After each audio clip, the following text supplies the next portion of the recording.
Hi everyone, and welcome to part 2 of our review of Atmosphere's Whenever review, which we just basically recorded whenever because it's an album review going through it track by track, and the atmosphere in the room is pretty cool right now, is what I'm trying to say. So welcome to the Headspace Podcast. This is the show where we break down the albums track by track, give them thoughts and opinions on every song.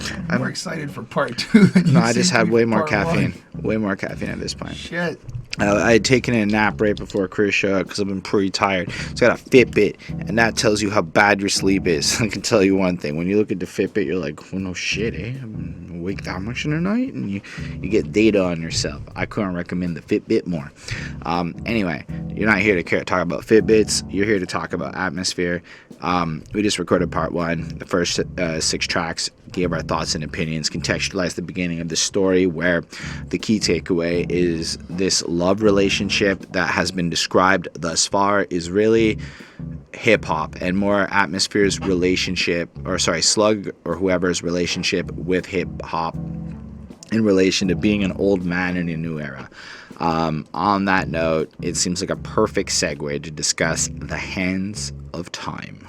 I just can't stress enough how amazing Ant's beats are. Just the layering of instrumentation to create these vibes and these grooves that, while I said on the last review I wish they were a little quicker, I can accept it because they're just so beautiful and so intricate. It's like to the point where, frankly, Slug could keep his mouth shut, which I don't want to have happen, but he could. And you'd probably still just listen to that beat play for the same runtime as if Slug was rapping on it, because the beat in and of itself stands and holds the song so much. And that could be said about every song on this album so far. And I don't think in part 1 I gave enough credit, or we talked enough about how amazing Ant's work is, and because we're probably going to not do it for the rest of this review. This is the part where we say the production is bless. Anyway.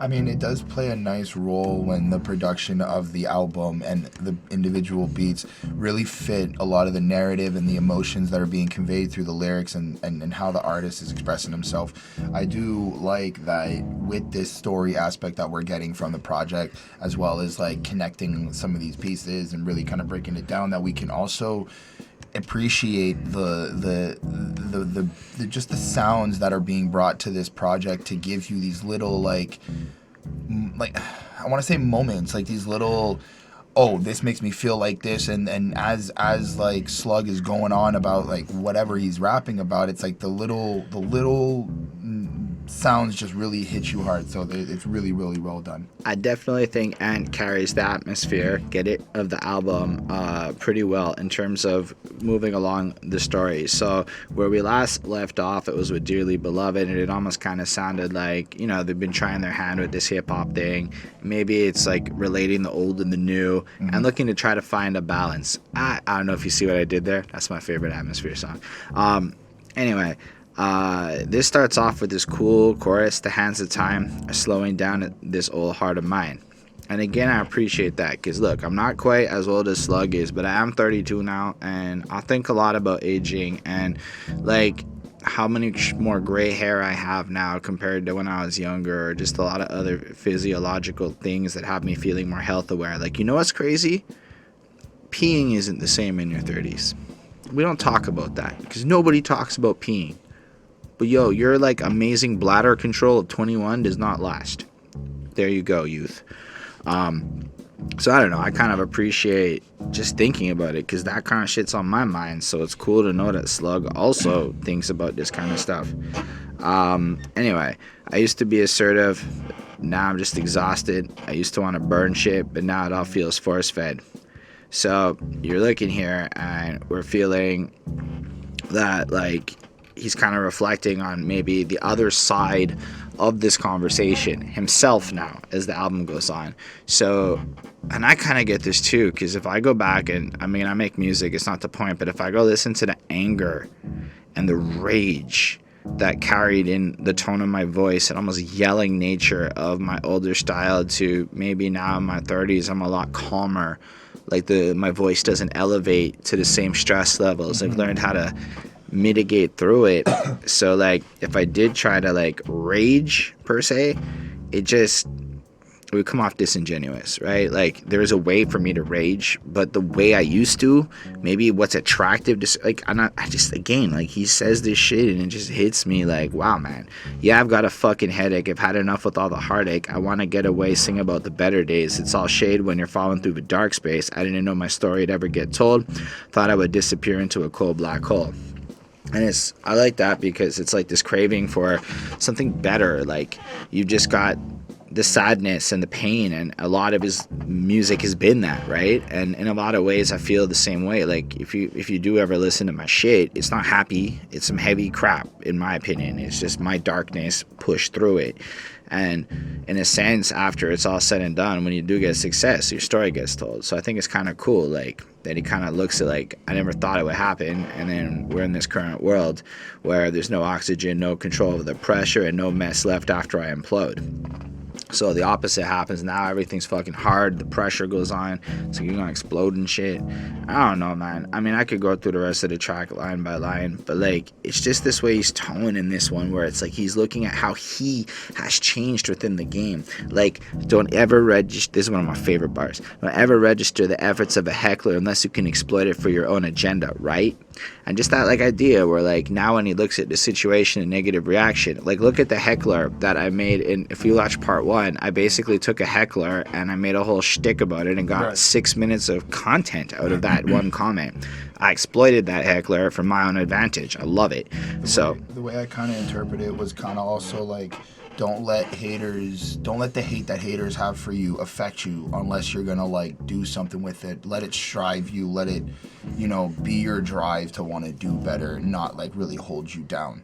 So I like how he's kind of expressing, like, you got to learn how to let some shit go unless you're gonna use that shit to succeed and excel in other forms. Overall, though, I came to rap and break free from the cage. Don't ever misinterpret nothing but what keeps me engaged. I'm trying to act my age. I'm trying to lose some weight. Shit. No. I mean, we're talking about bars that I could have written, in my opinion. I mean, I've been thinking a lot about it. I'm trying to act like I'm in my 30s. And guess what? I'm trying to lose weight. I'm trying hard to hit that ellipticals in my life, and I know I got to change my diet, and I'm trying to face what I'm afraid of just to prove that it's fake. I feel like there's demons in my world. Like, this is just some really powerful older man shit that I think is kind of, like, helpful to hear at my age. So thank you, Slug. Well, I think it's also helpful to hear even at, like, my age. I'm only 26, but, like, just to know that, like, it's kind of like it solidifies your reality in a sense of, like, okay, so it's not, if you're making it through, I can make it through. If this is what you're going through, I'm now prepared because I've heard you speak about it. I've taken the wisdom. I've taken, I've interpreted whatever it is I've interpreted from your music. And now when I get to that moment in my life, I can, like, think back and be like, how would you use it? How would these people do it? It's like, it's still that aspect of learning and being able to be comfortable when you get there. Fair. I like it a lot. I like the tone on this one. I found it more engrossing. Like, I guess maybe it's the guitars or something in this one that just kind of hit me in a really cool way. Mm-hmm. I hope it's guitars in this one. I'm going to sound stupid. So I give it a 4.5, and I love it. I do like how the chorus, when it goes, the hands of time are slowing down this old heart of mine. I kind of started off with thinking this song's about, like, really just him growing old and, like, dealing with, like when am I gonna die and all these type of thoughts, and, like, it was really just cool to see that, like, that conscious awareness of, like, holy shit, like, there is a lot of, like, health things, and there's, like, we're just, like, time really does take a toll on you. That was really cool for me. I gave the song a 4.2 on 5. Awesome. So whenever y'all feel like hitting subscribe, it would be awesome. This time we have some friends for the title track, which I thought was cool. Chris, why don't you talk to us? This song is actually really cool. I felt like this was kind of, I don't know how it fits in the narrative of the story, but I felt like this was just bars. Like, they kind of took a track to really just kind of floss and get some, what kind of feels like anger, but, like, controlled anger. It's not like they're just wilding out and screaming and all this stuff, but it really just kind of feels like they're just proving why they're the best, at least to me. Verse 1, we got Slug. And I kind of just go like, put it under the needle and drop it on the one. Boy, your mama say I be rapping in my dad voice. Defense mech to protect me from the fuck toys. Joystick, see me swerve through the asteroids. He really does have a dad voice. It's awesome. But I also like how he kind of plays up on like defense mech protect me from the fuck toys, like being a father and instead of using like fuck boys, he calls them fuck toys. Joystick, see me swerve through these asteroids, like playing Space Invaders or stuff like that. Like I like how he follows up the dad voice and really just kind of also being that father figure too, and kind of going old school like that. That was really cool. But I still got that hunger and hold a box cutter. Let me carve my name in your security blanket. I'm sleeping on a train on a sweat-stained mattress. I'm not expecting company. Hit the floor. If death comes for me, somebody got to get the door. It's like, for me, that kind of feels like, but I'm still hungry. I hold the box cutter. Like, he's still ready to get money. He's still ready to fight. He's still ready to keep going. Let me carve my name in your security blanket. Like, fuck what you got to say. I'm coming for you. Like, I'll break your defenses. You can't even put your guard up. I'm sleeping on a train on a sweat-stained mattress. So it's like, you're kind of getting this, like, these are my experiences. This is where I'm dealing with. Sweat stain kind of makes me feel like maybe he's not sleeping properly. He's got like night terrors or some shit like that. And sleeping on a train, maybe he's traveling, touring, having to move around, that kind of busy life. I'm not expecting company. Hit the floor. It's kind of like, for me, I feel like he's kind of breaking down. Like, he's doing this on his own. He's really trying to just be with himself and really trying to figure it out. If death comes for me, somebody get the door. Like, he's not even afraid to embrace death. Like, he's kind of starting to accept it, which is a cool line to actually follow up with. The last track for me kind of was talking about, like, time running out and slowing down and all this stuff, like really coming to the end. So that was really interesting as well. And those were just some of the lines I liked from Slug. Do you have anything from his verse? I mean, I just kind of like how it carries over, and so it's like, if you look at it almost like a response to the aging thing. Okay. So it's a twofer here. For one, he kind of shows like, okay, put the needle, drop it on that one, boy. I'm old. We're making vinyl jokes here. Your mama, which he's insulting that kid, says I'm rapping with my dad voice, but in a sense it's like she wants to fuck, and if I get it, it's funny. And then he flips into the kind of harsher tone and showing like, when it comes down to it, it's cool. But what's also cool is he's like, you might choke on a sucker from the liquor store. We might get so high that we don't exist no more. I'm like smoke, I'm supposed to rise. That's why you blow both of us towards the sky. There's almost like a more modern-esque tone to using the language, where when you hear this one, it feels a little more like the other ones were like, I'm old, but I can't find my place. And then it's like, but all things considered, I'm not afraid to come in and show you where the fuck I'm from and what I'm doing, and bringing in that edge to it, Right. Like, he can stand his ground. But then the other point is, it's kind of old manish to be by yourself like that, and then to show his youth and power, he brings in the posse, right? And he brings in friends. So you have Gifted Gab, who she kills it, and then Murs kills it. Haphduzn, never heard of before, but guess what? Spoiler alert, because I know Chris wants to do bars here. Kills it. And I mean, it's a truly dope posse cut. Like, really gives it justice on this project instead of being one of the boring ones. Anyway, what do you feel? I like when Gifted Gab went, whatever, I don't like to shoot because I'm just way too accurate. When they be at you, they don't ever at you. That's the wackest shit. And I ain't too many bitches that can hang or even match my wits. I mean, I have had it up to here. I'm talking atmosphere because I don't even talk to them. They say I'm too cavalier. I just like how she's... That's a good line. Like, the way she's flowing, the way she's, like, addressing and playing on that she's with atmosphere and that she's kind of, like, in the rankings and she's going hard is really, really cool. I also just like... I like the cockiness behind whatever. I don't like to shoot because I'm just way too accurate. Like, that was just like, oh, shit. Like, she never misses. And the way she presents her flow and the way she presented her verse, for somebody who's never heard of this person existing in hip-hop at all, you stood up really, really well. Even the way she starts. Pen game, methane, slug said to gas the shit, spit flame just to keep the matches lit. They say I'm half insane, the other half immaculate. Could you imagine it? Like, just the syllable play and the way she, like, the word placement is really, really, really, really good. You have anything for her? It was pretty fire. this might come off a little weird, but at the very beginning, I wasn't 100% sure if it was a girl or a boy, so I had to look it up. But she's fire. It's really dope. Like, ain't too many bitches that can hang even match my wits. I was like, you got a point, because the thing that like really stands out about her, in my opinion, is she kind of reminds me more of that Rhapsody way of doing it, Right, where yep. rather than talking about how she's a woman or using that to any kind of a gimmick, Right. she's just dropping bars that are as good as fucking anybody. And then kind of a couple things, like I don't have to drop a bitch in several years, whatever, but like in general, it's just really solid. And Which is cool though. That's a cool line. Like, I haven't had to drop a bitch in several years. I'm like your greatest live in fear when I twist the gears. Give me props. I ain't have to drop a bitch in several years. I like how she's addressing that in regards to she doesn't need to like have drama to get clout. She doesn't need to have this whole like Twitter battles and a bunch of stuff, or I have to rap battle somebody just to get that fame, just to get these views. And then I also like the line she follows up with, I look at OGs as my only peers. Like, she doesn't even want to look at her like classmates or the people that are in her ranking. She's looking at, let's say, the Rhapsodies and like all of these people. Well, no, I mean, it's more like the Murses and the Slugs is, you know? I mean, fair, yeah, you're right. Because, like, what, Murs starts early 2000, Atmosphere's, what, 90-something? Like, we're talking, oh, geez, I mean, Murs is probably 90s. I don't even know what the fuck I'm talking about.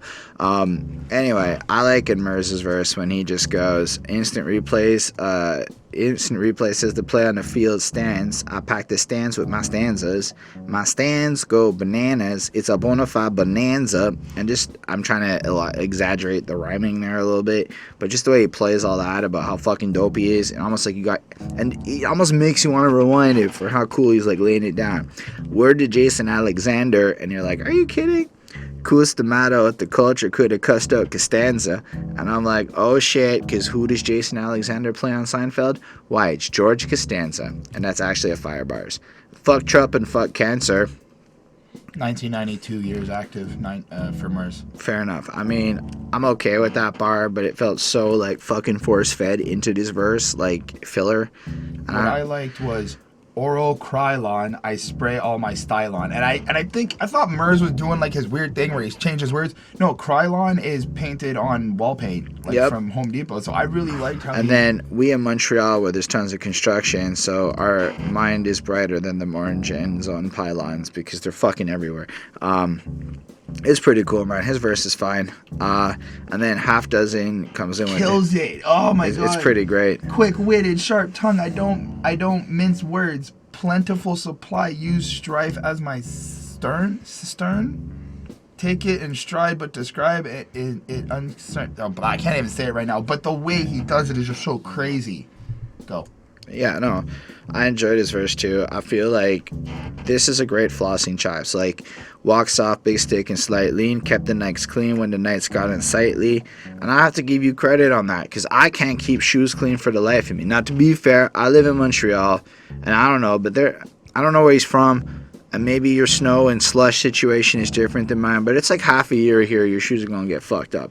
So, and then there's mud and rain. I don't know, we got, 3 months of nice weather, tops in the air? How do you keep your shoes clean, people? And I know people get the sprays and they do toothbrush shits, and fuck that. I'm gonna walk around with dirty shoes because I don't care.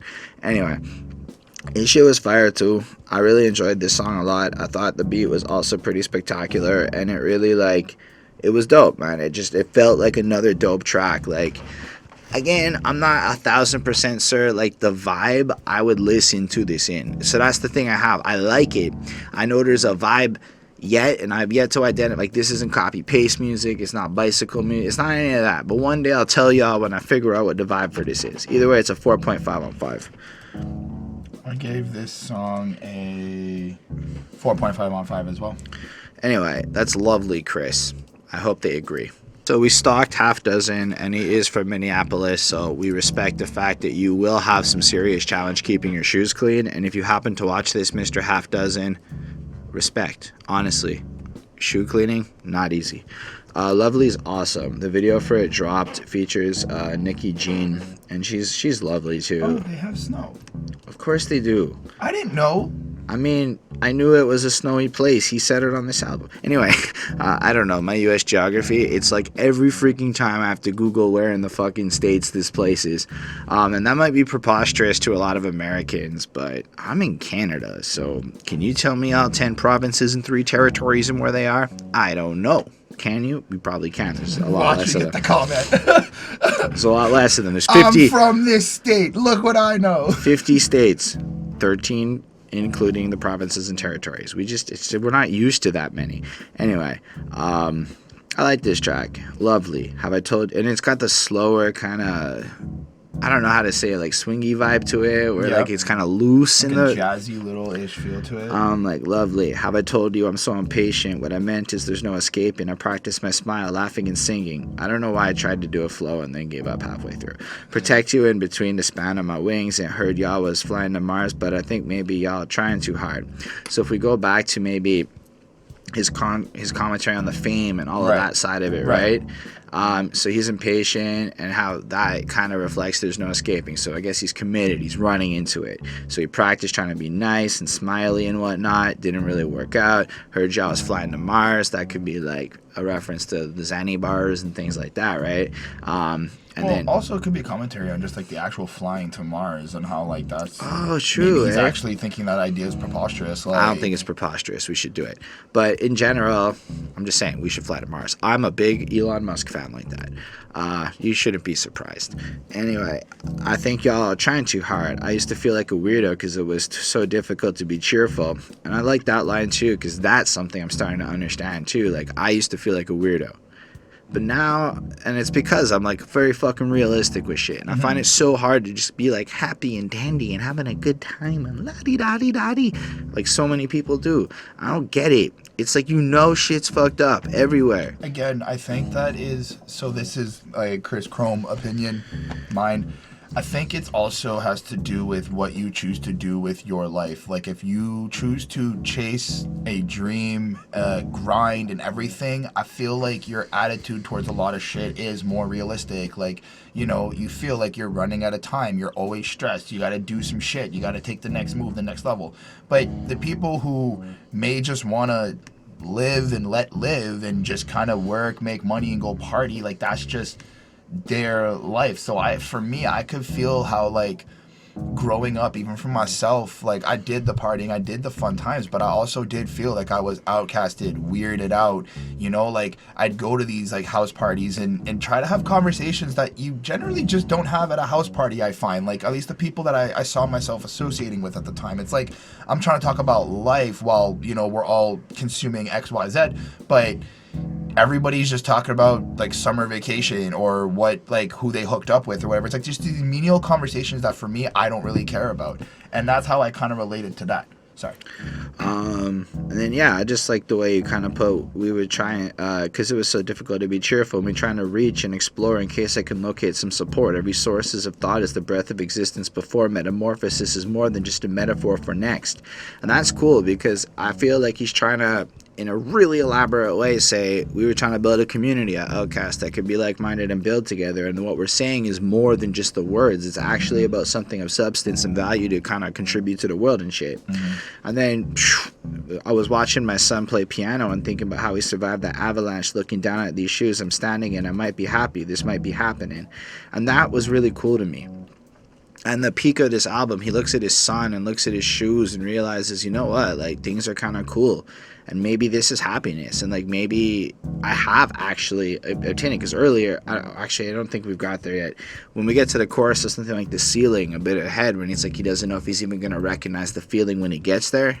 Spoilers, I guess. But, you kind of hear that imagery and you're like, I kind of picture it playing out in those bars. And then Nikki Jean does this amazing chorus with all this love and all this lovely, feels so good, can't take shit from me. I mean, all our days, no storms, just sunny, it's sweet like honey sweet. And it's just like this oasis, right? Like, you get this whenever vibe where finally everyone's confident and bouncing back, and then this recognition that you don't necessarily have to agree with what they're doing because what you have is pretty fucking dope. Right. And I thought that was cool. In the second verse, lovely, when I told you that a sad song was simple, what I meant was the parts sound familiar. And I thought that was interesting. Very.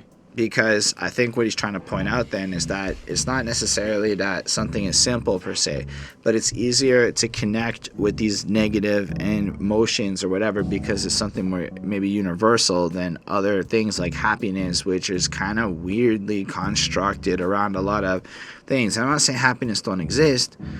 I'm saying happiness is hella relative, but pain is pretty fucking universal. So for me, with those lines, I kind of took it in a way where we should be more attentive when people want to show us some of the sad music that they're showing.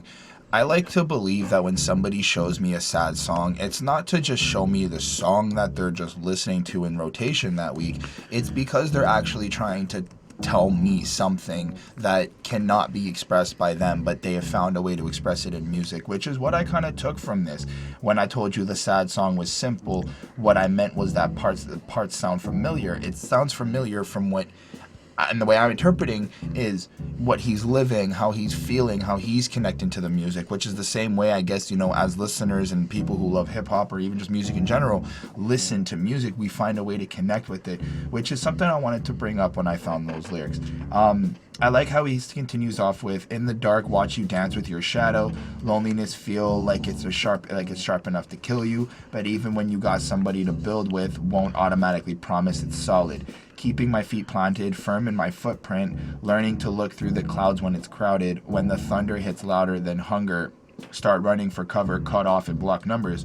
So there, we get a multitude of things. So first off, I feel like he's kind of expressing a little bit of this like love relationship with somebody where he's kind of like going through different like phases and kind of feels like rejected or maybe alone or not so well dealing with what's going on in the relationship. The other part is another side of it could also be his thing with hip hop that we've been kind of uncovering here. So in the dark, watch you dance with your shadow. It's like metaphorical, right? Like he kind of sees this shadowy image of what like hip hop would be. Let's call it a female, and kind of dancing alone by herself, but with this shadow of somebody else. Maybe he feels disconnected or whatnot from that hip hop. Loneliness feel like it's a sharp enough to kill you. Like maybe that's also one, loneliness in the relationship, two, loneliness within himself, or even three, loneliness within hip hop. Like we don't accept him or he doesn't feel like he's ever gonna make it or whatnot. But even when you got somebody to build with, won't automatically promise it's sold. That's just self-explanatory. Just because you're in a relationship doesn't mean that you're going to achieve what you think that what you're setting out to do. That person might have a setback, you might have a setback, you guys got to grow together, you have to understand like maybe you guys break up or whatever. But then we flip it, right? And we put on the hip hop lenses, and it's kind of like, well, I'm in a relationship with hip hop, but it doesn't seem that hip hop is giving me, the support that I need to function fully as that unit in a relationship, which was really, really cool. Like there's a lot of really going down into these lyrics. Keeping my feet planted firm in my footprint, learning to look through the clouds when it crowded. For me, that's kind of saying like he's kind of sticking to the plan, sticking to the blueprint, trying to make sure that he doesn't lose sight of what he's always known, or at least what he's always going for. Taught himself how to look through the clouds when it's crowded to try to clear his mind. But I like how he suddenly goes back into this like paranoid, anxious feeling and kind of like like secluding himself from everybody. When the thunder hits louder than hunger, start running for cover, cut off and block numbers. It's kind of like, I don't think it's really like a thunderstorm or nothing. I think it's more or less the idea of like when shit's really starting to get hectic, whether it's the relationship, whether it's the, the streaming counts, the views, the clicks, the fame, X, Y, Z, maybe there's not enough of it, or him himself, when he puts that much pressure on him, it feels like a thunder is hitting louder and all this stuff, and he has to hide and he doesn't want to talk to anybody. And it was just a lot of like, shit, I could really, really feel that. Now, I do like the last couple of lines. I flew up to space just to find isolation. So I kind of take that as like you maybe were smoking and you tried to just kind of clear your mind, flew up to space. I don't think he really took a spaceship up there just to clear his mind. So I'll be the starlight that started tonight. I like how like he's giving himself his own light. Like, I feel like he's such in a dark, or at least portraying as he's in a dark place on this track, that he's going to be his own light, kind of explaining, like, you need to carry yourself and pick yourself up off from what it is, you know, you're dealing with, and you gotta carry yourself through because you're your only backup in a way. Gotta love, and as he follows up, gotta love myself so I can love you, right? So I like how he goes, gotta love myself so I can love you, right? And then asks, like, right? Like isn't that how it's supposed to go? I have to make sure that I'm good so I can take care of you. But he's also seeming a little bit confused, which is really, really crazy to me. This is like a really good, for me, this was a really good song, breaking down a lot, like just a relationship. Forget if it's like with a woman or if it's just, I mean, this like, to me is straight like about the hip hop and whatnot, right? Like about success and within himself. Like, even with what you're describing, I don't feel the same level of confusion within himself. I think it's commentary on the fact that integrity and aiming for perfection and great things is a lonely and difficult road.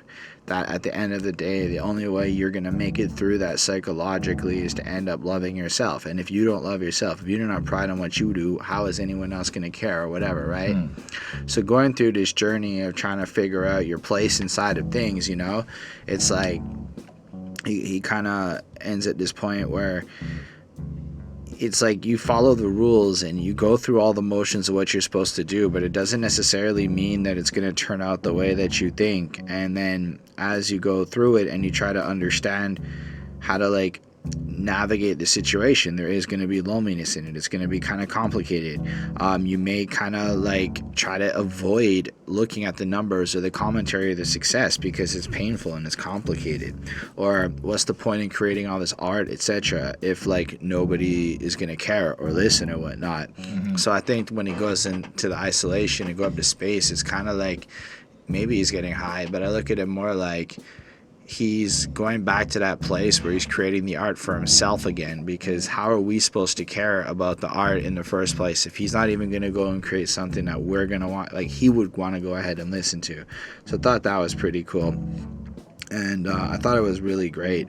Then there's that Danish outro where it's like, I know that when I die nothing happens, for when I did not exist before I was born, I will not exist when I am dead, and I know that means I will not think or feel anything when I am dead. And of course that's a pretty depressing thought to have, and I don't want to live my life and pretend that's something that I know there isn't, and definitely not when it comes to death. So in a way I actually feel a little lucky because I'm so aware that what I have in my life that I don't have when I'm then dead, because then I don't have to measure life and wait for what's at the end, because I already know that, and instead I can keep focused what I want out of it while I have it. Which is very interesting. Now that we have a translation, I had a translation before. It's just been there the whole time. Whatever. That actually kind of for me clarifies the music video. But like even just the commentary, it kind of ties the whole song together in the sense of saying this nihilistic, pointless outlook on it. Like, what's the purpose of it all? But the purpose of it all, in a sense, is to find within yourself the understanding of what's finite, what is in this world, what is not in this world, what you can have, and just kind of like almost accept that death is a part of life, and that through all of that you can learn to really love the individual moments that exist and how they come. It's like some pretty cool philosophy, but yeah, and ties into the music video, which I actually enjoyed. I like how, and I just want to take a second to talk about it, I like how they portrayed him dying and being like prepared, getting suited up and prepared for being laid down in the coffin, but like the way that he's like standing there and moving his arms, and he's supposed to kind of be lifeless, but he's also still alive while he's like rapping and going through kind of like these thoughts and stuff, was really, really cool. And what it kind of gave me was, these are certain things that I think he may be searching for before he leaves.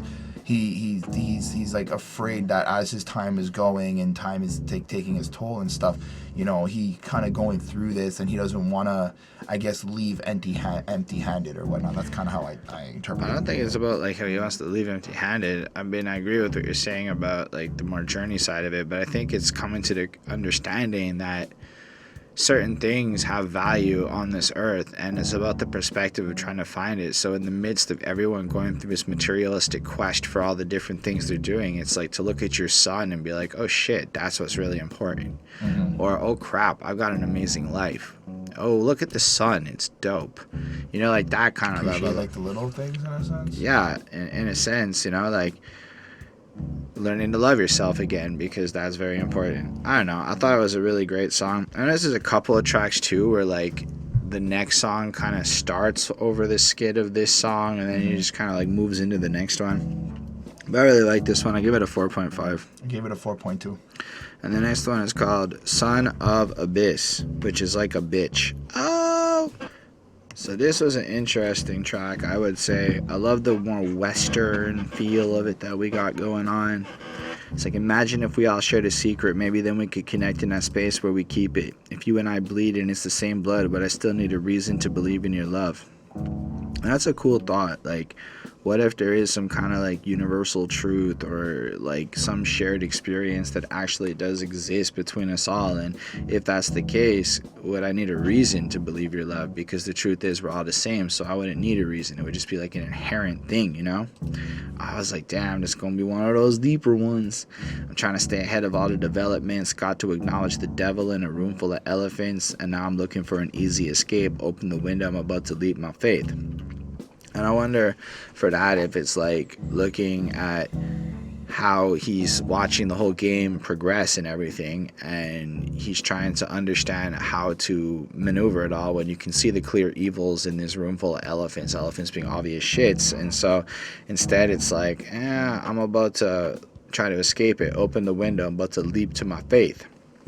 I thought that was interesting, because usually like leap to your death, but no, instead it's breaking out of the box, out of the norms of maybe all the things you're supposed to do. You can find your freedom in that by escaping that world and leaping in the scary way, doing the risky thing towards your faith. But then the contrast to that is, for real, I feel depleted, an ocean full of weeds, emotional fatigue. Maybe if I had a bag of money, I could be a crash test dummy, quietly standing for something. And I thought that was interesting too, because while he's exhausted and he's emotionally drained, if he was rich per se, he could be like the example of society or whatever, and quietly standing for something. And that's an interesting point, because the truth is there's not that many rich people that stand for shit. Like, really don't. And they claim to do, but it's not in a visible or active way. It is very quiet. Whereas you'll take somebody more in a tier of like an atmosphere, and you'll have a guy like Slug lay down real, what I would say, substance-filled opinions and criticisms based on things like education and history. And I don't mean it like to say there aren't that in other places. There's tons of examples of that. But when you look at where he's at, he is loudly standing for something, whereas the people that are wealthy just don't. You know, I would love to get as fly as them, but I fell overboard, now I'm trying to swim. And that's interesting too, because it kind of looks like at some point maybe he tried to go a certain way, or he tried to bang out a couple tunes that might get that money, but everything just kind of felt goofy, and when he went down that route it didn't work. I'm still learning, but the water is burning and the world keep turning like it's not concerned. And that's it's just like he's still putting out his albums, still doing his thing, still grinding away, but nobody really cares anymore. We care atmosphere. But then you get that chorus where, again, if we tie it back to the hip-hop relationship, or we think of Commons, I used to love her, things like that. I can't believe I used to love you. You don't believe I used to love you, but who you gonna run to? What happened to the people you once knew? I'm like, oh, interesting. So now that hip-hop's in the place that it's in, he's like, I can't believe that's what I used to connect with, you know? And man, I used to like that, but what are you gonna do when it all falls apart? What happens to all those OGs? They're all gone. It's interesting to see just like what happens when I turn, like, you know, become a dad and I'm like 40 or whatever, and I look back at hip hop and see what it is today. And I can promise you, at that point, Eminem won't be relevant. I mean, fair, but like I'm saying, like, it's just to think, like, you look back, like, we're doing this now, right? We're in hip hop, we like music, we make albums, all this stuff, and then to think, like, once it all changes in years and all these things, and we're looking back, and it's like that's really what we wanted to be a part of, but it's the idea of like, it's not the same anymore, and that's where I think I'm a little bit like confused on this track with him, because I'm like, but do you like, I understand what you're thinking of and how you're kind of portraying this track, but at the same time it's like, but it don't you know it's gonna change? Like, isn't it? Yeah, but like, I'm not trying to sound condescending or like negative or But nothing. I don't think a lot of people expected hip hop to drop substance the way that it did when just 20 years ago, it's like if you didn't have proper bars, they would jack the mic and maybe beat you up. I mean, the crowd. So, like, how did it go from a place where you had to be able to off the dome come up with the dopest shit that may as well be a fucking album verse to a point where auto-tune and Xanax use rules everything around me? And if you're looking at it like, hold up, like, what's going on? This is what it turned into. It's fucking weird. And then it's like, I'm like, hold up. You're looking at me like I'm supposed to know what to do. But when I see you come around, all I think about is how I don't fuck with you. So this is where probably people are looking up to the OGs or guys like Slug and be like, come, make more music, save hip-hop. And he's like, yo, I don't even fucking like hip-hop anymore. I don't know what the fuck to do with this mess. And even if I had to say to you how much I miss your kiss, and even on a perfect day I behave like I'm nervous at a risk, and even when I'm confident the consequence it cost another wish, even when it's obvious we're probably just lost in the abyss. So it's like, even on days of all emotional ranges, whether he feels like he really could come back in and drop that platinum banging album, or on days where he feels insecure and weird or whatever, the truth is, at his age and the world that we're in, the kind of hip-hop they make versus what's kind of trending now and stuff, it feels like this sound is lost in an abyss of the past. Like, there's a degree of things are going to keep evolving and whatnot, and hip-hop to a lot of old heads is perceived in a certain way. My often criticism is people aren't doing things like checking out all the albums that they could be listening to, all the amazing projects that drop. Instead they go back to like fucking, and no disrespect intended, but go back to the same Tupac and Biggie albums and pretend like no new music ever got created after. Those Tupac and Biggie albums are proper, but there is also other music that has come out that if we put support into and like fucking, you know, bought albums of, and I'm guilty of it too. I'm trying to do these reviews. This is me trying to do our end of it, you know? But like, really, when the money comes in, I'm gonna actually buy albums from people and financially put my money where my mouth is. I'm just not quite there yet. But I'm trying to breathe my way through it is how the second verse starts. Seek into the ways, let it move me, stay fluid. So many voices and inflections, multiple choices in different directions. So imagine you and your producer about to start making an album in 2019. What are you going to do? And I think it's just commenting on how do you do it. Even if I had the opportunity, I don't qualify to speak on behalf of the community. And I don't even know who that would be anymore. I lost track of the tracks. I stopped keeping the score. And I love that part because he's basically saying, like, even if y'all really gave me the voice to be like, what are your thoughts on hip-hop, Slug? He's like, I don't think I'm the right guy, because, you know what, I don't even know who the fuck's who, and I'm kind of not really paying attention no more. And then he follows that up with, or maybe I've been putting up my own walls, I don't return your phone calls. And he flips it, like, maybe it's not like I don't pay attention, maybe it's I'm pushing it away, I'm blocking it, I'm keeping it out, because this culture is too much for me. Which is interesting to see, right? Like, for me, it's interesting because, like, at one point he wanted to be part of it. And I think that's what I was trying to say earlier with my statement and how I kind of look at it too. It's like, right now I want to be part of it. Everything that comes with hip hop, even if that means, like, you know, partying and like this, that, and the other, like, that's my own decisions to make. But I think in, like, you know, 10, I'm what, 26 now? In like 10, 15 years, when I'm like 36, 41, I may not want to have the same lifestyle. I may not look at hip hop this same way, which is what I kind of understand here. And it's really interesting to see. But what I do want to add, and I think I'm just asking openly to anybody, comment if you will, please, and Holden, if you have an answer. I don't qualify to speak on behalf of the community. Now, I understand what he's saying there, but, like, if somebody is asking him, and if we are, you know, like, if there is a handful of people, why not give us that? But it's more what makes somebody qualified to speak on behalf of the community. Probably a knowledge of what the fuck's going on in the community. Love him or hate him, but Joe Budden is a lot more qualified to speak on what's going on in the community. Absolutely. Because he's in the know. DJ Academics, love him or hate him, has a degree of qualification. I mean, he's not somebody I respect personally because he seems to like to snitch out his friends for the sake of views, but that doesn't change the fact that these are people who stay in the know. But on the other hand, if let's say you're like a lot of people have been, and I think he's almost admitting to it, where he's like, this new music sucks, and it sucks mostly because I can't do it, I can't fit into this new model.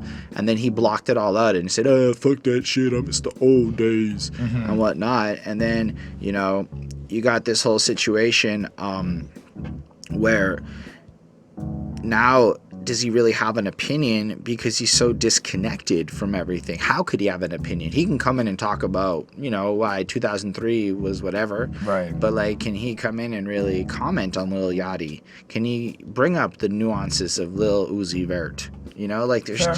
And I'm not trying to say these or whatever, but I'm saying if you can't have that conversation, if you are just, oh, it's all mumble rap, and fuck the mumble rappers. If you're like that guy, your opinion is not somebody who should be speaking on behalf of shit, because you don't really understand it.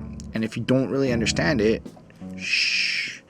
I barely understand it, so I try not to talk about those genres, because I just come off like an old man hater. I don't want to be the okay boomer. I want to be saying okay boomer. You know what I'm saying? Anyway, I don't return your phone calls. Got me floating and bobbing on top of this pond full of problems we bought from these dishonest spokesmen. And again, that's like reflecting on, I guess, the whole system and how everything was lied to, and they kind of bought into some shit. And I really enjoy that, because that's regardless of your occupation and place in life.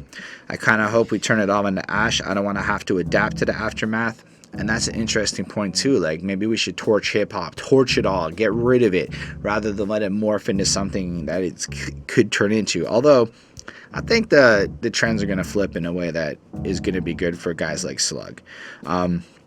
Anyway, I like when he goes, you probably never know my name if you never heard me complain, because you could argue that his whole career is him complaining, and therefore by hearing him complain, you know his name. And I thought that was really cool. I took that even more globally, like just in terms of music in general. Like, it's interesting for me, it was interesting to think, like, music is just complaining. Like, it's you have your handful of, like, happy, but aren't you just complaining about whatever's happy? You're, like, just ecstatic about that. A lot of good music is like complaining about issues, problems, trying to bring light to conversations and stuff, at least for what I listen to and at least what I'm surrounded by. Now I like how he's like kind of bringing up this thought of, like, if I chose to speak about proper things and didn't complain about my issues, y'all wouldn't listen.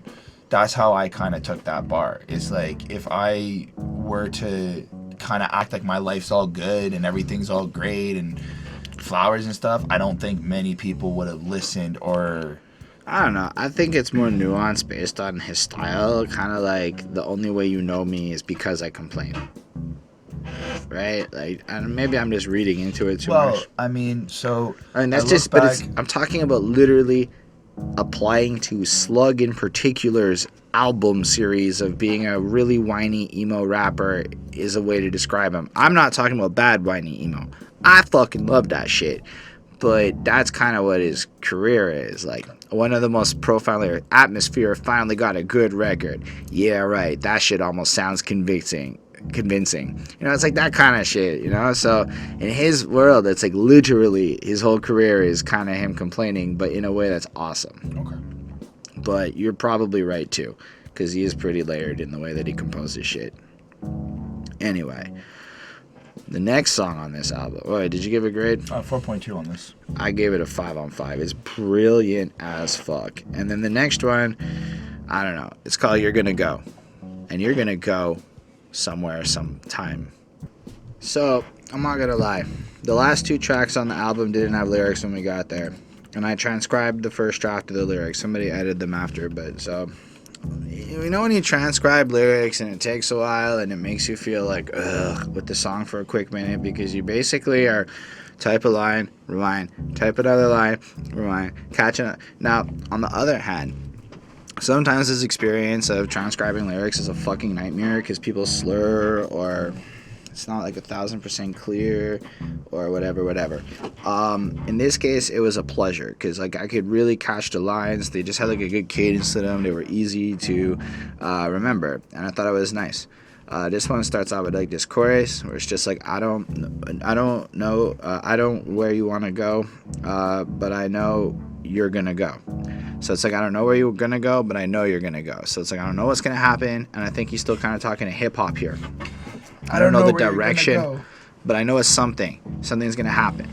And then he does his verse, and he keeps up with his abstract poetry, of course. Got a pocket full of pockets, but caught between out your soft legs. Good morning, a clear blue sky, but by the time the storm arrived, it was like a category 5. So it's like an interesting, just a pocket full of pockets, like a never-ending series of, you just picture like a lighter falling through. Or the worst is when you have a hole in your pocket and then it gets caught in the lining between. Anyway, y'all know what I'm talking about. I got so excited. It's a real thing. And then, but get caught between your soft lips. And so it's almost like the distraction of this love of hip-hop. And good morning, it's a beautiful day. But then all of a sudden, a Category 5 hurricane fucks shit up. We had to keep the story all the way live. And though I never meant to draw any blood, I wasn't innocent. I had a little dirt in my eye. And I would drown in a flood just to cover my mud. So it's like, you have him kind of pointing out that throughout this process, if he's being real honest with the relationship with hip-hop, he's not innocent. Maybe he didn't treat it all correctly either along the way. He was a little rough with it, maybe. And I'm talking again, like, I just picture a lot of these guys with a lot of anger towards the transition over it. And I'm just assuming here. I could be wrong. And I ain't saying that we're not genuine. I'm just looking at the product you're peddling. I stopped following the mess you kept stepping in. I got my own problems to wrestle with. And I think that's him looking at the industry, the labels, the games, all of it, the way it is, the big leagues. And it's like, look, man, it's not that anything's anything. It's just this looks a certain way to me. And I don't appreciate that. I got my own shit to worry about. And then, now wait a minute, I'm not afraid that I loved her. I guess I'm just a sucker for fuckers. I'm not a victim, I'm not a victor. I'm just trying to eavesdrop so when the cosmos whisper. So I kind of look at him here being like, yeah, even though it is what it is, I admit that this whole thing that I'm criticizing here, I used to really love. And I guess that's why he's in this position. But acknowledging that to love it is to be a sucker for fuckers, because fuckers are going to take advantage in that entire universe. But he's not a victim nor a victor. He's kind of in the middle. He doesn't feel like he got lost or won or anything. He's just kind of neutral. He's just trying to understand the true signs of shit. And then I like how in the second verse he follows up. Kind of again reflecting on this relationship he's had with it all. And I don't recollect if I detected the warnings. The sex was rewarding. The fights got boring. And this reminds me of my relationships in the tail end of them when they weren't working anymore. And the sex is great, but the fights aren't almost worth it anymore because makeup sex is dope. But it isn't worth it at a certain point. It might sound corny, but you're a freak for control. You can just picture how labels and audiences and everyone expects you to do shit.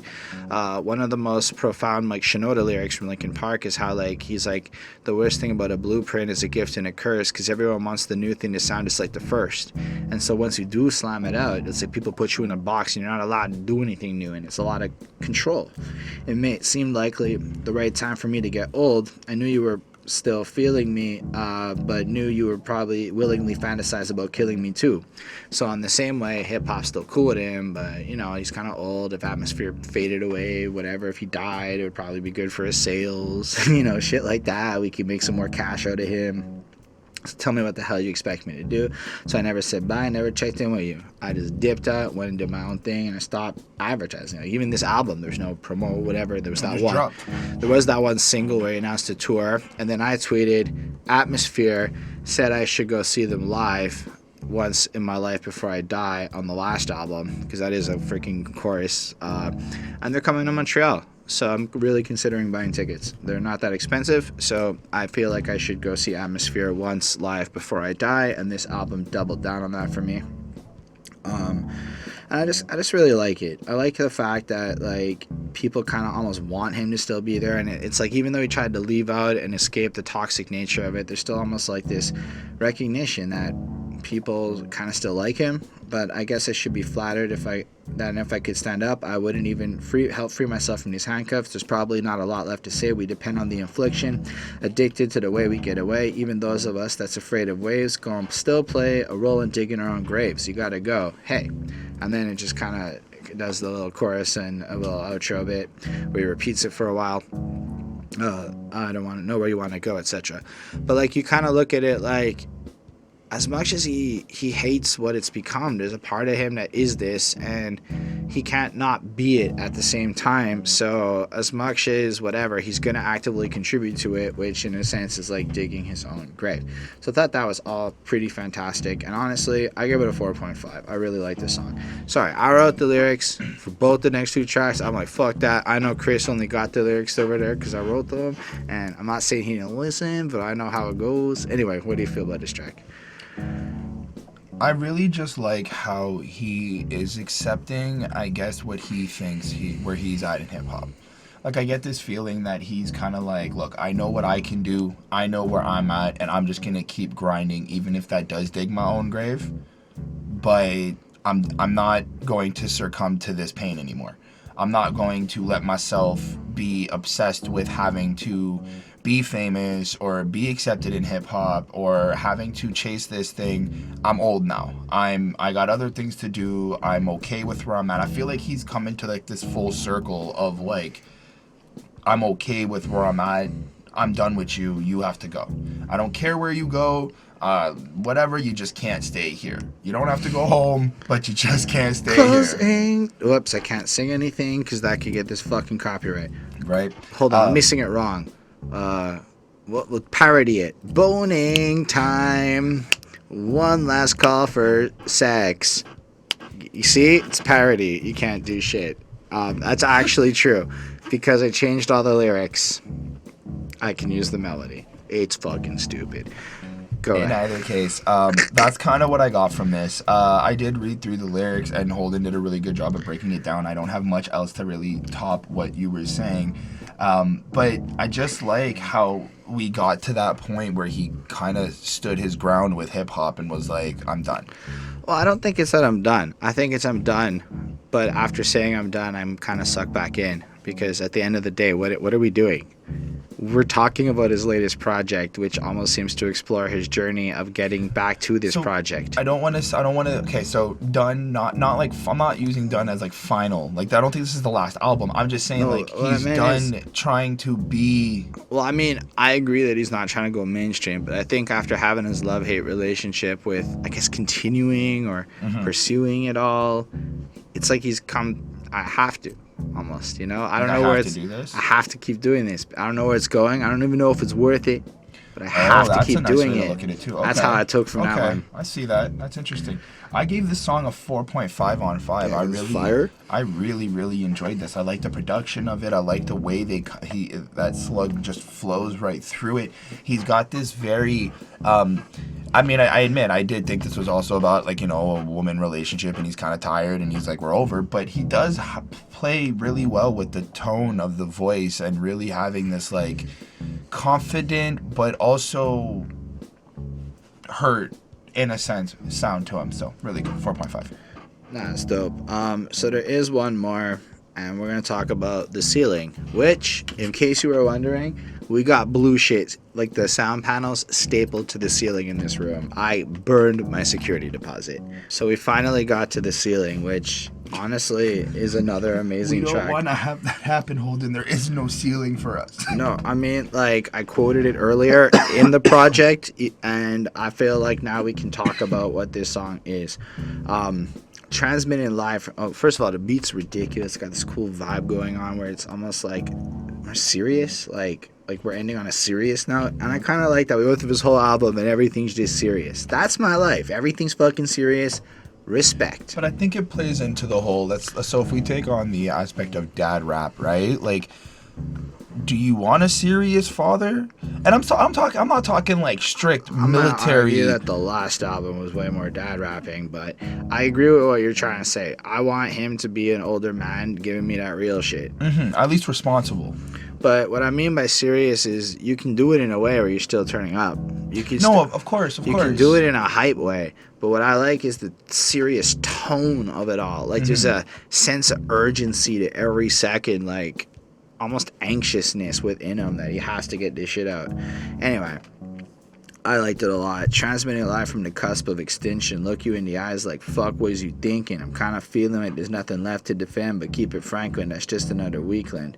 And I thought that was really cool because you kind of have him on the brink of everything, at the edge of it all. Like, looking hip hop or whatever now, like, what are you fucking thinking? Like, there's nothing left in this culture to defend. It's vacant. To keep it frankly, it's just another weekend. It's just the same old bullshit, you know. But but if we keep it Franklin, that's just another weekend. It feels like he does this every weekend. It feels like he's also expressing how, like, I go through my week, I deal with my wife, I deal with my kids, all this stuff, and then when the weekend comes and I'm sitting in my studio, like, I'm just visioning this isn't real, right? But I sit in my studio and I'm just there listening to the music. I got Amp beside me, and all I can think of is, the fuck am I doing?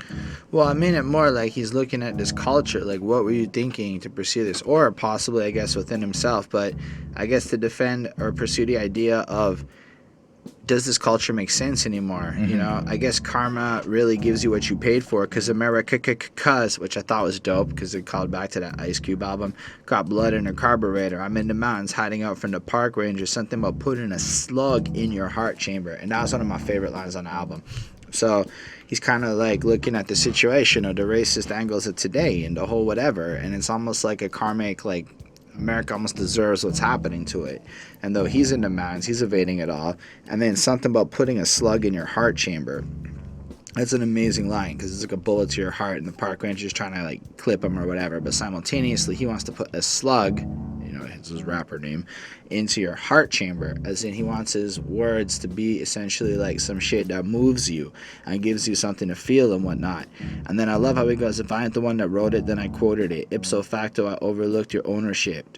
And I like the fact that he'll just take what he wants from it. He'll either write it, he'll quote what's necessary, he'll put it all together to blend what he's going to. He broke his way in. And then he goes, hit those bad notes, because some of his singing is fucking awful notes, and drove it like I chauffeured it. And I'm like, oh, he just owned this shit like he's a motherfucking chauffeur driving some shit. This is some awesome set of, like, rhyming it up. Supposed to get me on a guest list, but I'm skeptical in my profession.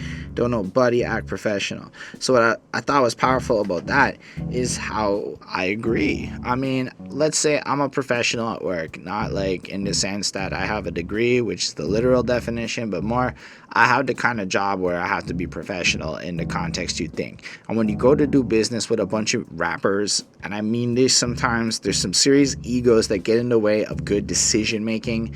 People will hype it up, like, just the idea of all this guest list, like, fuck out of here. Like, anyway, I don't want to talk shit about Montreal scene right now like that. I'm just saying I've seen some stuff that makes me really relate to what he's driving there.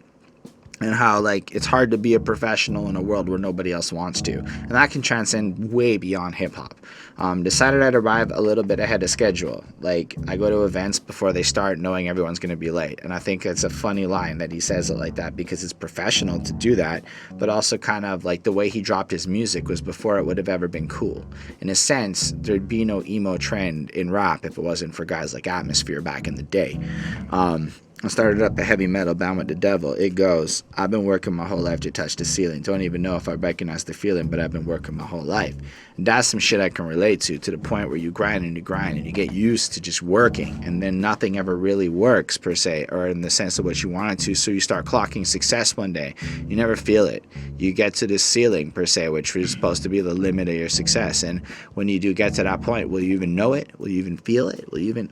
It's powerful. The way I kind of took it was also maybe like, you're never happy. Like, even when you do hit that ceiling, you don't actually realize you hit that ceiling, because for you, you've just pushed it further now. Like, it's the idea of, and this might be really silly in this context, but you made $1 million, you're now pushing it to $1 billion, you're now pushing it to $1 trillion.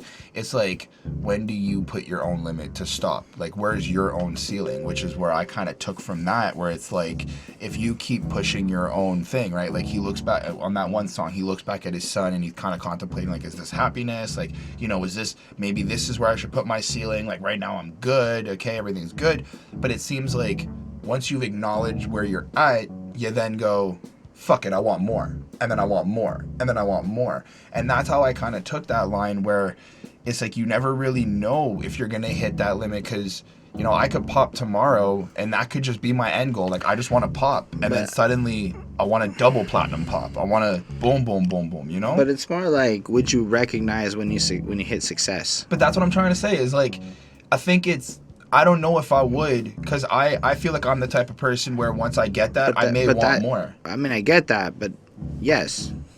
Right. So that's what I'm saying. Like the when you reach that ceiling, you may not even realize that feeling because you just want to push it. But that's the same thing. Or another way to look at it is, yes. On the other hand, what if you hit it already and you didn't even notice?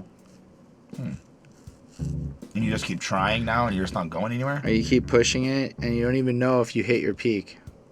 For a lot of the same things. Like, what if he never recaptures the success of God Loves Ugly, or whatever that album was that everybody loved, or whatever. I mean, I'm not looking at it like a guy at the end of his career, not a 26-year-old, you know, like, because the guy writing it is at the end of his career, not at the end, but way later on. So I don't know, I kind of took it more like that. But you have a point. It could also be that, like, you never reached a ceiling because it keeps moving, because all you do is work. Either way, it's like it's a Viking ship. There's no breakfast, and it's like the life we live is so precious. And if we don't pretend you was over our heads, if you know, you never meant for us to catch those reference.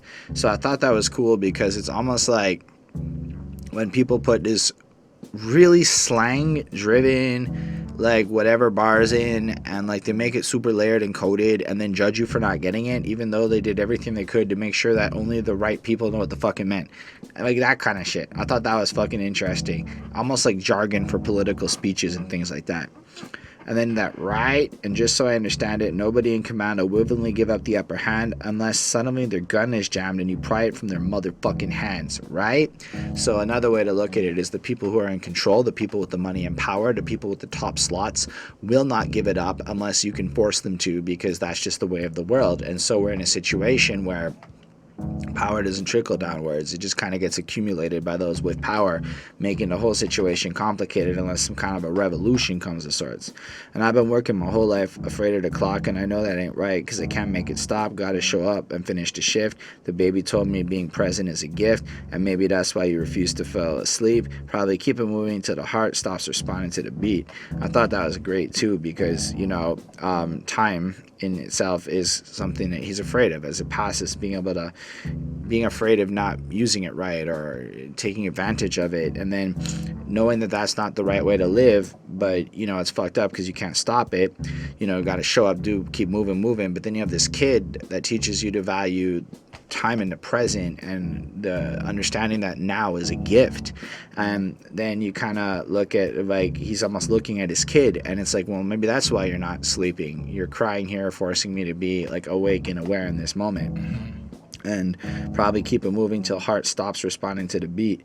And I think that's cool, because he's then saying, I'm gonna keep rhyming as long as I got emotion in this. As long as the emotion and the passion and the heart keeps rhyming over it, then I have to keep going. But it almost until I die, because the heart stops. And then my brain's self-conscious, like I could cut my losses if I would have acknowledged I was exhausted. And it's like, if he would have known where his limits and his ceilings were, he would have stopped himself. But because he never saw the ceilings, he never saw the exhaustion, he just kept going. And I just thought it was an amazing grind hustle song, in a sense where, despite it all, it's like you have to keep moving, you have to keep pushing it. And I felt it really motivating. It's one of my favorites on this album, and I give it a 4.5 on 5. I gave the song a 4.2. Awesome. I guess that's the end of the album review, because we're done all 12 tracks on the album. Yes, Holden. So this is, for me, this is a great project. Another modern classic from Atmosphere. Do I know that it's timeless? I think it could be. I think it could be some kind of seminal grown man shit that I haven't heard a lot of. And I would love to hear more of this grown man shit. So if you guys know where the old men rappers are that are rapping in this kind of regular, like, stuff that's relatable kind of stuff, let me know, because again, I'm very open about my ignorance. But I gave this project a 4.558. I think it's really well rounded. There's a lot of versatility to the beats while still being consistent for this project. It takes you on this emotional journey, exploring what it's like to be that old, that far into the game, looking at hip-hop's culture in a way that is humble, that is not arrogant, and a lot of indie rappers could learn from fucking Slug, in my opinion, because most of them sound like petulant children, and Slug sounds like a grown-ass man. People want to talk about where the men in hip-hop are. Well, this is what a grown man is supposed to sound like. So that's it. To Remy Mafia Promotions, my hater from the last video, Atmosphere dropped a doper album than Fat Joe. I gave the album a 4.23. I thought it was really good. I do enjoy these type of albums that have a story narrative, that have a lot of like layers to them, and you can really pick it apart and have some really great discussions actually, and really start to think about life and certain things like that. So it was really cool. Honestly, you said like if you don't know this is timeless or not. I don't want to say anything like that either, but I think that it is a good album for when I'm a little older, and if I start to have kids and I, kind of get to that part of my life, I may go back to Atmosphere just because I know that he makes stuff like this, right? Like, I'm not going to go... You should just go back to his earlier work now, because you know that imagine what the 22-year-old version of him was like. Absolutely, I should be doing that. That's right. But, like, imagine, though, right? Chris, like, God loves ugly. Okay, we're going to get to that. Imagine, though, like, a little pump, let's say, in, like, 20 years. I don't want to know what he's rapping about as like a 40-year-old. I think I want to be able to listen to somebody like an Atmosphere in that. And I'm not comparing them both. I'm just saying like what music is Here's today. the thing. I just wanted the Atmosphere at both times in my life. I never wanted the Lil Pump personally. Yeah, okay, there's songs, but like I don't look for inspiration in Gucci Gang, Gucci Gang, Gucci Gang, Gucci Gang, Gucci. I might go have a good loopy time here and there with that, but nah, I got like Atmosphere or Slug or this heavier end of philosophical lyrics. I don't know. I find that to be riveting, and it should get more love, in my little opinion. Absolutely. Well, thank you for that. Don't put a little pump in this conversation. Anyway, Harvard dropout. What? So thank y'all for watching. Totally appreciate you being here with us. Feel free to leave us a comment letting us know whatever you think. Do you think Lil Pump's going to be a profound rapper in 20 years? Let us know. He could be. He could be a fucking genius. I love the Chris Chrome questions I have. Let us know what you think. If you make the effort to comment, I'll make the effort to answer. Be warned, YouTube changed its policy, so if you try to bully people, they'll kill your account, and I don't want that, because if you clicked on this video, you're fucking dope.